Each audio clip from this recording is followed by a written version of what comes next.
Welcome to விஜாக் சமையல். விஜாக் சமையலில் இன்னைக்கு விநாயகர் சதுர்த்தி ஸ்பெஷலாக பிடி கொழுக்கட்டை எப்படி செய்கிறதுன்னு பார்க்கலாம். அதுக்கு முன்னாடி விஜாக் சமையலை நீங்கள் இன்னும் சப்ஸ்கிரைப் பண்ணலன்னா மறக்காமல் சப்ஸ்கிரைப் பண்ணிக்கோங்க. பக்கத்தில் உள்ள பெல் ஐக்கானை ப்ரெஸ் பண்ணிங்கன்னா நாங்கள் போடுற வீடியோஸ்லாம் உங்களுக்கு கண்டினியூஸாக நோட்டிஃபிகேஷன்ஸில் வரும்.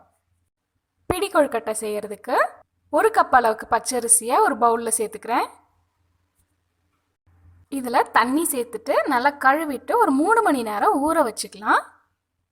ஏற்கனவே நான் 3 மணி நேரம் ஊற வச்சுட்டேன். நல்லா கழுவிட்டு தண்ணியும் வடித்து எடுத்து வச்சுருக்கேன். இங்கே பாருங்கள், தண்ணி நல்லா சுத்தமாக வடிச்சிருங்க, தண்ணி இருக்கக்கூடாது. இப்போ நம்ம இதை மிக்சி ஜாரில் சேர்த்துட்டு நல்லா மாவு மாதிரி அரைச்சிக்கலாம். நல்லா நைஸாக அரைச்சிக்கோங்க. இங்கே பாருங்கள், நான் மாவு நல்லா அரைச்சிட்டு வந்துட்டேன். இதை நான் பவுலில் மாற்றிக்கிறேன். இப்போ நம்ம மாவை வேக வைக்க போகிறோம். அதுக்கு முன்னாடி லைட்டாக தண்ணி தெளிச்சுட்டு வேக வச்சுக்கலாம்.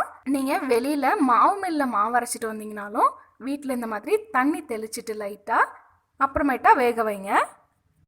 இங்கே பாருங்கள், லைட்டாக தெளிச்சுட்டு பிசைஞ்சிட்டா போதும், ரொம்ப தண்ணி இருக்கக்கூடாது.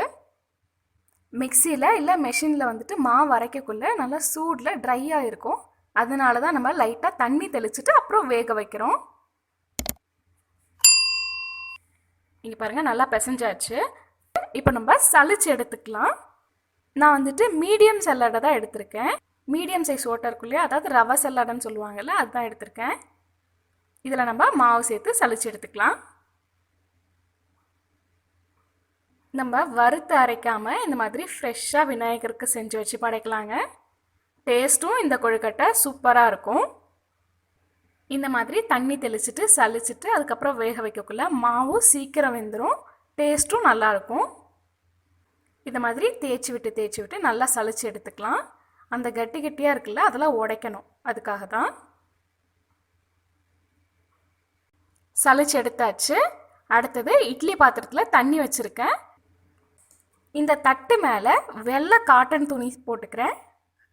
போட்டுட்டு சளிச்சு வச்சுருக்க மாவை இதில் சேர்த்துக்கலாம்.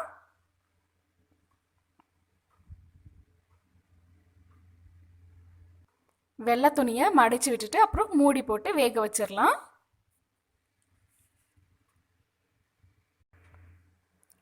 அடுத்ததாக ஒரு சின்ன தாளிப்பு கரண்டியில் 1 ஸ்பூன் அளவுக்கு பச்சை பயிறு சேர்த்துக்கிறேன். இதை லைட்டாக வறுத்து எடுத்துக்கலாம். ப்ரௌன் ஆகிடக்கூடாது, லைட்டாக சூடுற அளவுக்கு வறுத்துக்கலாம். பாருங்க, நல்லா வாசனை வருது. இந்த அளவுக்கு வறுத்துட்டா போதும். அடுத்தது 1 ஸ்பூன் அளவுக்கு வெள்ளை எள்ளு சேர்த்து வறுத்துக்கிறேன். நீங்கள் தேவைப்பட்டால் கருப்பு எள்ளு கூட சேர்த்துக்கலாம். எள்ளு நல்லா பொரிய ஆரம்பிச்சிருச்சு. இதையும் நான் எடுத்து ஒரு பிளேட்டில் மாற்றி வச்சுக்கிறேன். அடுத்தது வெள்ளைப்பாகுக்கு ஒரு பாத்திரத்தில் 1 கப் அளவுக்கு வெல்லம் சேர்த்துக்கிறேன். நல்லா பொடியை சீவினதுக்கப்புறம் 1 கப் எடுத்துக்கிறேன். இதில் 2 கப் அளவுக்கு தண்ணி சேர்த்துட்டு நல்லா கலந்து விடலாம். வெல்லம் நல்லா கரைஞ்சதுக்கப்புறம் நம்ம வடிகட்டி எடுத்துக்கலாம். வெல்லம்லாம் நல்லா கரைஞ்சிருச்சு. இப்போ ஒரு பிஞ்ச் அளவுக்கு உப்பு சேர்த்துக்கிறேன். சேர்த்துட்டு ஒரு தடவை நல்லா கலந்து விட்டுடலாம்.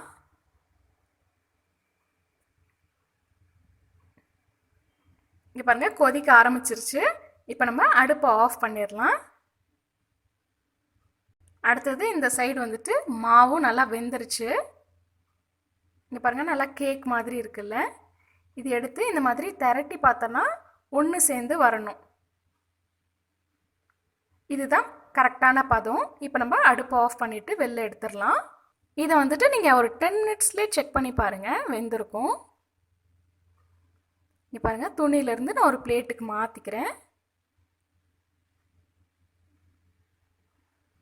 ஒரு கரண்டியை வச்சு நல்லா ஸ்ப்ரெட் பண்ணி விட்டுறேன். அப்போது பிசைகிறதுக்கு ஈஸியாக இருக்கும். நம்ம வறுத்து வச்ச எள்ளை சேர்த்துக்கலாம். அடுத்தது 3/4 கப் அளவுக்கு தேங்காய் துருவல் எடுத்திருக்கேன், அதையும் சேர்த்துக்கலாம். அடுத்தது வெள்ளை தண்ணியை வந்துட்டு நான் வடிச்சிட்டு சேர்த்துக்கிறேன். சூடாக இருக்குது, அதனால் ஒரு கரண்டியை வச்சு நான் ஃபஸ்ட்டு கலந்து விட்டுக்கிறேன். நல்லா கட்டியெல்லாம் உடச்சி விட்டு நல்லா கலந்து விட்டுக்கோங்க. கொஞ்சம் கொஞ்சமாக வெள்ளைப்பாகு சேர்த்திங்கன்னா உங்களுக்கு பதம் கரெக்டாக தெரியும். இப்போது நான் மீதம் உள்ள வெள்ளைப்பாகையும் சேர்த்துட்டு நல்லா கலந்து விட்டுக்கிறேன். இங்கே பாருங்கள், 1 கப்பு வெல்லம், 2 கப்பு தண்ணி கரெக்டாக இருக்குது பதம். கொஞ்சம் ஆறிடுச்சு. இப்போ நான் கரண்டி எடுத்துகிட்டு கையாலே பிசைஞ்சுக்கிறேன்.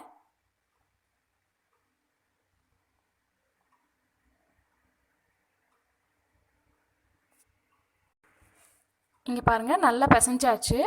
இந்த மாதிரி ஒன்று சேர்ந்து வரணும். சப்பாத்தி மாவு மாதிரி பிசைஞ்சாச்சு பாருங்கள். இந்த மாதிரி தான் இருக்கணும். மாவு வேகலைன்னா இந்த மாதிரி ஒன்று சேர்ந்து வராது. கொழுக்கட்டை மாவு ரெடி ஆயிடுச்சு. இப்போ நம்ம கொழுக்கட்டை பிடிச்சிடலாம். உடனே பிடிக்க ஆரம்பிச்சிருங்க, ட்ரை ஆகிடக்கூடாது. பாருங்கள், எண்ணெய்லாம் தடவாமே கையில் ஒட்டாமல் சூப்பராக வருது பாருங்கள். இந்த மாதிரி சைஸில் நம்ம கொழுக்கட்டை அழகாக பிடிச்சிக்கலாம்.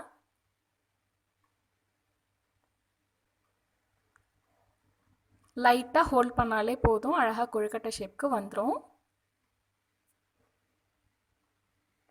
இந்த மாதிரி நான் எல்லா மாவையும் கொழுக்கட்டை பிடிச்சு எடுத்துக்கிறேன். எல்லா கொழுக்கட்டையும் பிடிச்சு வச்சாச்சு. அடுத்தது நம்ம வேக வச்சு எடுக்கணும். அதே இட்லி பாத்திரத்தில் வந்து தண்ணி வந்து சுட வச்சு வச்சுருந்தேன். இட்லி தட்டு வச்சுட்டு மேலே வந்து ஒரு வெள்ளை துணி விரிச்சுக்கிறேன், காட்டன் துணி.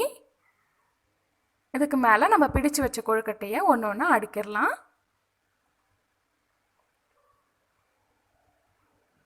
வச்சுட்டு மேலே இந்த மாதிரி துணி வந்து மடித்து விட்டுக்கோங்க. மேலே வந்து இந்த மாதிரி துணி மடித்து விட்டால் தான் வேர்வை தண்ணி அதில் படாது.